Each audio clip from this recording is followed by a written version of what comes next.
అనంతపురం జిల్లాలో విద్యుత్ శాఖ అధికారుల నిర్లక్ష్యం మరోసారి వెలుగులోకి వచ్చింది. గార్లదిన్నె మండలానికి చెందిన పేద కూలి అనిల్ కుమార్ తన పట్టా భూమిలో అనుమతి లేకుండా ట్రాన్స్ఫార్మర్ ఏర్పాటు చేశారని ఆరోపిస్తూ 3 సంవత్సరాలుగా అధికారుల చుట్టూ తిరుగుతున్నారు. అయితే న్యాయం చేయాల్సిన అధికారులు డబ్బులు చెల్లించాలంటూ ఒత్తిడి తెస్తున్నారని బాధితుడు వాపోతున్నాడు. ఇక ఈ ఘటన పేదలపై అధికారుల వైఖరిని ప్రశ్నార్థకంగా మారుస్తుంది. బాధితుడికి తక్షణ న్యాయం చేయాలని స్థానికులు, ప్రజా సంఘాల నాయకులు డిమాండ్ చేస్తున్నారు.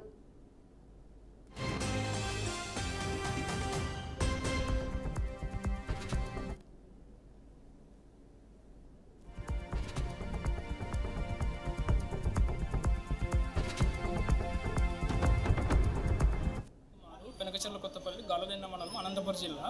నేను గత 3 సంవత్సరాల నుంచి డిపిటీలని మా స్థలంలో పట్టా భూములో వేరే వాళ్ళు వి రామంజనం అనే వాళ్ళు పెట్టినారు. ఏఈ గారికి, డిఈ గారికి, ఎస్సీ గారికి పలుసార్లు అర్జీ ఇచ్చాను. అయినా కూడా చాలా నిర్లక్ష్యం ఉన్నారు. 30,000 నుంచి 50,000 వరకు డబ్బులు అడుగుతున్నారు. మేము డబ్బులు కట్టలేకపోతున్నాము. తప్పు వారు చేసినా కూడా అధికారులు చేసి ఆమె పెట్టి మమ్మల్ని డబ్బులు అడుగుతున్నారు. ఎస్సీ వారు చాలా నిర్లక్ష్యం చేస్తున్నారు. మినిస్టర్ సార్ రికమెండ్ చేసినా కూడా మీరు ఎవరికైనా చెప్పుకోపోనే అని చెప్తున్నారు. చాలా నిర్లక్ష్యం చేస్తున్నారు. అనగా అనంతపురం ఎస్సీ వారు, గార్లదిన్నె ఏఈ, మాకుండేది 2 సెంటు స్థలము. బి రామంజనం వారు, ఏఈ గారు గతంలో డబ్బులు తీసుకొని అక్రమంగా డిపి పెట్టినారు.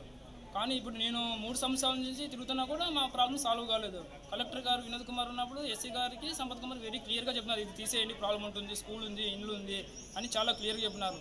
తర్వాత కలెక్టర్ గారు కూడా ఇచ్చాము. పలుసార్లు ఎస్సీ గారికి చెప్తున్నారు కానీ ఎస్సీ గారు పట్టించుకోవడం లేదు. మా దగ్గర డబ్బులు 10,000, 20,000 అని అడుగుతున్నారు. అయినా కూడా పనులు కాలేదు.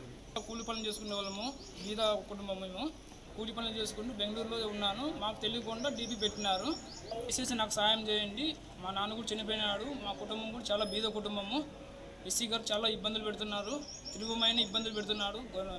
ఓనబుల్ ఎనర్జీ మినిస్టర్ రికమెండ్ చేసినా కూడా పనులు చేయడం లేదు. పేరు అనిల్ కుమార్, పెనకచెర్ల కొత్తపల్లి.